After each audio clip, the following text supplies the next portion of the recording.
My suggestions: reinstate the disaster exemption.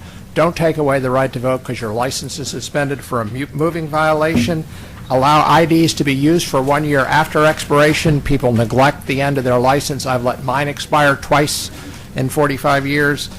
Be cognizant of that. I think the bill 2 years ago had that.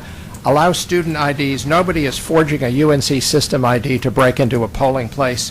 Also, community colleges and private colleges, enrollment is more heavily black than the UNC system. I hate to set up a system where we exclude parts of our younger people that are more minority.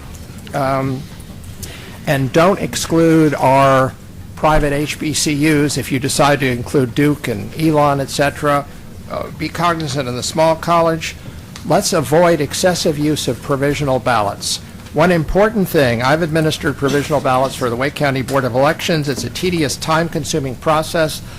Let the alternative and reasonable impediments thing vote a regular ballot, at least for early voting. I think that will cut down enormous lines of provisional ballots that burden county boards of elections.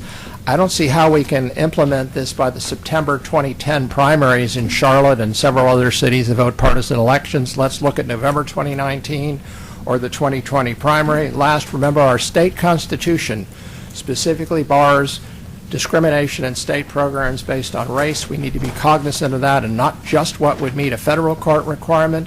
While we've insulated with the voter ID some of the state constitutional provisions and not all. And as to student IDs, remember the 26th Amendment bars abridging the right to vote based on age, and there are several courts that have talked about that. If we make it harder for 18, 21-year-olds to vote because of some artificial distinction, that could be a problem. Thank you, Mr. Chairman. I've distributed my full remarks to the committee members. Thank you.